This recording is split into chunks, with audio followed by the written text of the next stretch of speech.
What is up guys, it's Mark Christopher aka Tatamar. Welcome back to Tatamar TV. Ito yung sinasabing ko part 2 ng pag-ikot namin dito sa strawberry garden ni Papa. And ituturo niya sa atin kung paano magawa ng potting mix yung lupa na ginagamit niya para dun sa pagpo-produce niya ng at pagpo-propagate niya ng strawberries. So dito tayo ngayon sa bahay ulit namin, kakarating ko lang galing office. So mga bago tayo, please subscribe sa channel ko. And pag binanood nyo tong video na to, sana huwag nyong i-skip yung ads kasi malaking tulong para sa amin to. So ayan, proceed na tayo dun sa paggawa ni Papa ng potting mix. Marami kasi nag-aabang or nagsabi na gusto rin nilang makalaman kung ano yung ginagamit ni Papa para sa potting mix. So let's go!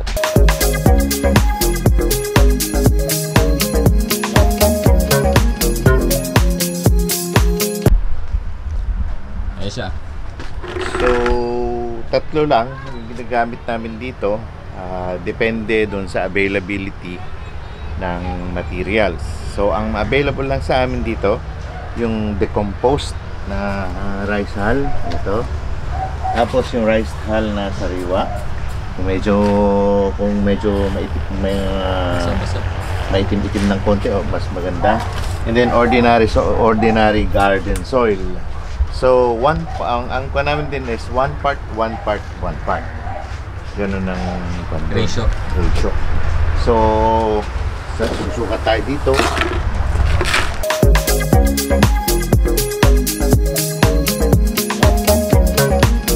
Pagka maramihan, kaya na, sako-sako na. Pagka untian lang, ganito lang namin. So ito yung 1 part. Yan, kuha tayo dito.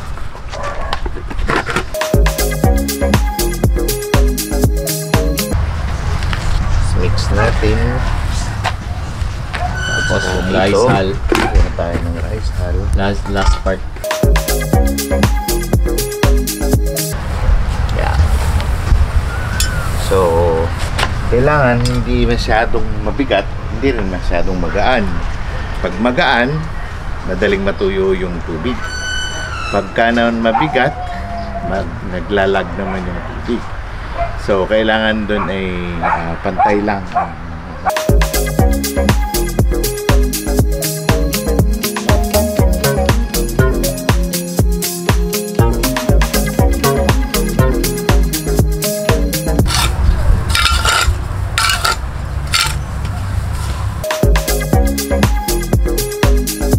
Kung meron kayong carbonized rice hull, mas maganda kasi yun ay mag-a-avoid ng fungus. At the same time, meron siyang potassium and phosphorus na nabibigay. Pag sinusunog meron. Pag sinusunog yung rice hull. Hindi naman rice hull. Hindi naman rice hull yung sinusunog. Umbukin. Okay, so ito na yung natin, ating media. So, meron tayong dalawang pwedeng gamitin. Ito yung tumbler na gamit na ito minsan. Plastic cups kung tawagin nila. Lalagyan na lang ng butas. And pwede na itong paglagyan o pagpropagatan ng plantlet o kaya ng baby. So pupunuin lang natin.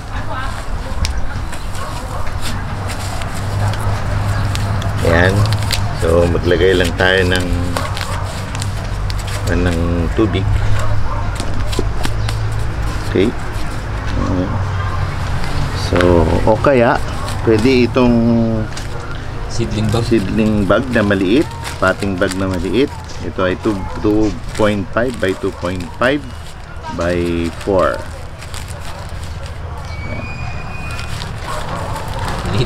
Maliit. So lalagyan lang din ito. Yan. Okay.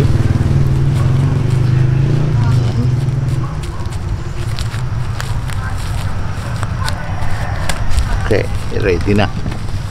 Ito naman yung malaki. Ito yung ginagamit ko.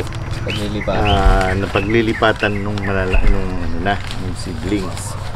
So maglalagay lang din tayo para ang sukat nito ay 6x6 by 10. 6x6 by 10. So mag-aano lang tayo. Maglalagay tayo mamaya. Maglilipat tayo. Okay. Kalahati lang muna. So ang susunod natin gagawin ay yung pagpe-prepare na noong plantlet, yung mga runners niya. Okay, mga runners. So ito yung tinatawag nating runner. So ito yung una, tapos ang susunod yung pangalawa doon. Halimbawa, ngayon ang titignan natin dito ay yung ugat. Kailangan may ugat na siya, may uod pa. Tapos ito, ayan, may mga ugat na ganito. So ito, pinutol ko na.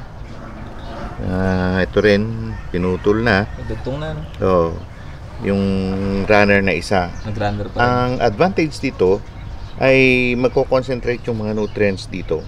Madaling lumaki. Within 2 to 3 weeks, pwede na nating i-harvest. Ikakat natin ito at pwede nang ilipat sa potting bag.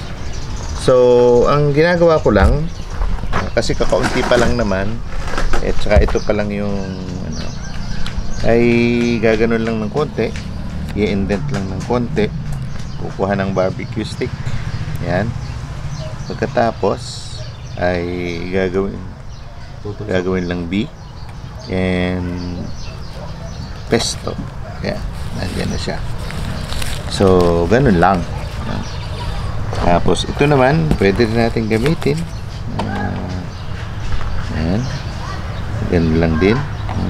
Maganda yung isa sa paperclip. Oo, paperclip, aalisin mo pa. Ito pwede nang hindi alisin. Tulsak mo lang. Bahala na yung roots na mag-develop dito sa pating. 2 to 3 weeks na pa. 2 to 3 weeks. Yan. So, ganyan lang. Okay. So, dapat, kung marami na kayong seedlings, dapat meron na kayong ready. Marami kayong i-ready na ganito. Ito naka-ready na para dinadala ko na lang doon sa mga mother plant. Ito yung example ng mga Papa. Yan na lang. Kung makikita nyo, yung example ng mga runners nyo. So, yun nga, iba-iba. Pero most of the time, puro cups na nakikita ko rito. Ito. So, ito yung runner. Hindi pa nalalagyan ng cup. Ito ulit. Magkakaroon ulit dito. Yan. Bali dalawa. Bali dalawa. So, tignan nyo to. Ito ay 1 week. 1 week pa lang. Meron na ulit siyang runner doon. Pero, dinidiscourage ko yun. Tinatanggal ko para mag-concentrate siya dyan. Mas mabilis siyang lumaki. So, tignan nyo yung andun sa banda ron. No? Medyo malaki-laki na yan. Yan, 1 week na yan. So, ito din. Mga 1 week na siya. So, makikita natin yung mga ugat. Nandito na yung mga ugat niya. Nasa gitna na. So, ganito lang yung ginagawa ko. Pansamantala. Pansamantagal. Okay. So, ready na yon. So, ito na yung aking mga na-harvest na seedlings. So, panglipat na rin yan sa malalaking kuwan. Pating ay seedling bag. Pwede nang ilipat sa malaking Seedling bag. Gaano kaganda.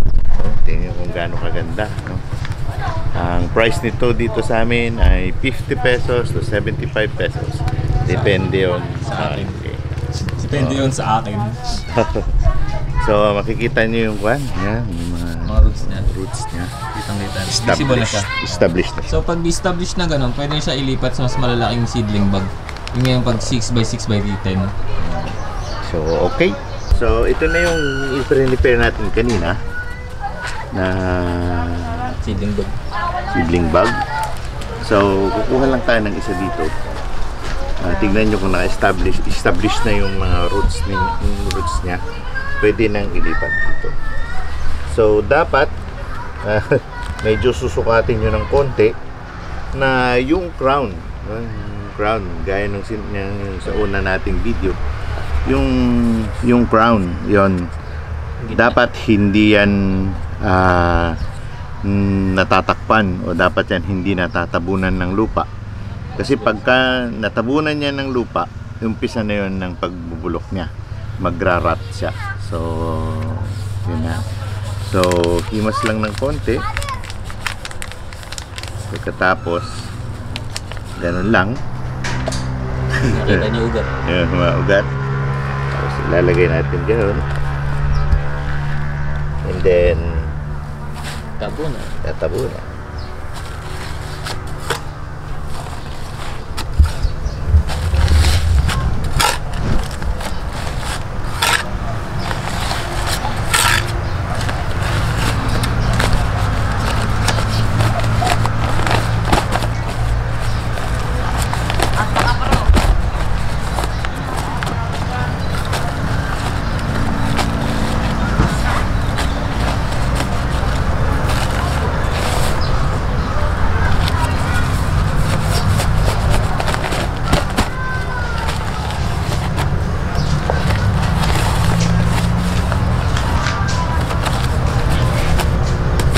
Okay. So, kita niyo yan, nandyan nakalabas yung crown. Hindi siya natatabunan. So, ganyan lang siya. Ipat na natin, nairibag or nairipat na natin. Pero yung ating hindi natabunan. Yung pinaka-crown niya, andun pa rin. So, ito yung collar niya kanina. Ground collar, yan. Hindi na tinanggal, hindi na dinurog. Ganyan na siya. Hindi na dudurugin, baka magkagulo pa yung ugat. Okay. So, ito na ngayon, ready na for watering. So, i-maintain na lang yun aftercare niya. So, ganun lang. So, from potting mix to rebagging seedlings ay natakal natin. So, yun lang. So sa ngayon yun lang yung diniscuss ni Papa, and ewan kung may mga discuss pa siya sa mga susunod na video natin. So ito yung part 2 nung sa strawberry nga, about the strawberry, lowland strawberries. So baka may mga gustong bumili, located kami rito sa Kaanawan, Zone 6. So pag gusto nyo bumili, punta lang kayo rito, or makikita nyo naman sa Facebook page ko, kaya sa mismong account ko, message nyo lang ako kung may inquiries kayo. Wala nang problema, kahit magtanong kayo lang, okay lang. So, i-guide, ang kaganda nito, i-guide namin kayo pag bumili kayo ng strawberries dito. So, kung makikita nyo, ayan, strawberries namin. Ito. Kunti lang yan. Ito pa. Ito, pambenta daw to ngayon. Kakaayos sila, pambenta. Then, ito kasing mga nandito sa likod, nag-ayos na sila. So, ito na yung mga mother plant nila. Dito na sila kumukuha ng mga tawag dito? Seedlings? Yung mga runners? Yung runners. Yan, dito na nanggagaling mga runners nila. Yun. Yun, mga seedlings. Saka mga fruits. So, yung mga nagtatanong kung nagtitinda kami ng bunga, hindi po kasi kami makaipon ng bunga. Dahil madali siyang masira. Ilang days lang, pag namula na siya, ala na yun. So, hindi kami makaipon kasi hindi naman siya sabay-sabay na namumulaklak. Pero titignan namin kung paano sila magsasabay-sabay mamunga para makapag-produce din sila ng mga, para makapagbenta rin ng bunga. Pero as of now, ang tinitinda namin is puro halaman lang, seedlings, and yung full grown, tapos yung mamumulaklak, meron din kami. Ito. Yeah, ganda. Yun naman. Ganda, dami pula-pula. So, yun. So, dito na namin muna tatapos yung vlog namin. And abangan yung susunod na part na gagawin naming video about sa strawberries dito sa aming bakuran. Wait lang.